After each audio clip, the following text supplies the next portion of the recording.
Sugatan po ang 15 anyos sa Binatilyo matapos tamaan ng ligaw na bala. Diyan po yan sa Datu Salibo, Maguindanao del Sur.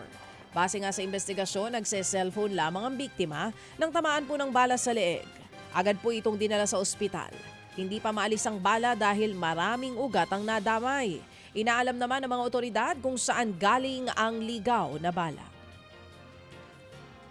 Sa Davao City, itinanggi mismo ng lokal na pamahalaan ng Davao ang kumakalat po na balita online tungkol sa supply ng langis na i-deliver daw. Sa mga nasabing post, sinasabing sa Brunei manggagaling ang produktong petrolyo. Aray ko po. Pero ayon kay Davao Information Office Head Harvey Langtise, wala silang pag-uusap ng Brunei kaugnay po sa supply ng petrolyo sa kanilang lungsod. Sa pag-iikot naman ng News 5 sa mga gasolinahan sa Davao City, may mga tsuper na nagpa-full tank na bago nga ang panibagong round ng taas presyo ng produktong petrolyo. Nasa hanggang 105 pesos na ang kada litro ng diesel sa Davao. Ano yun? Hanggang 85 pesos naman po ang presyo ng gasolina, habang pumalo na sa 125 pesos ang kerosene. Sa Nueva Ecija, nilooban po ng termite gang isang bangko sa Palayan City.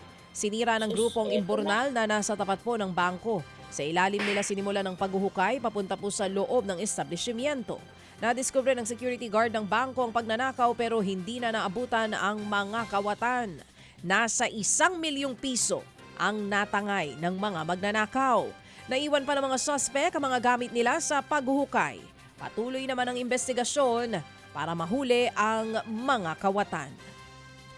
Mga kapatid, para sa iba pang mga balita at impormasyon, sundan niyo po kami sa X, Instagram, Facebook at syempre sa TikTok, True Network PH. Mag-subscribe din po kayo sa aming YouTube channel, True Network. May website din po tayo, truenetwork.ph, at pwede niyo rin po kaming mapanood sa Channel 19 ng aming True FM TV. Lagi pa rin makinig sa radyo dito po sa 105.9 True FM dahil dito, laging true sa'yo, kapatid. Tayo sa totoo, tunay at tapat.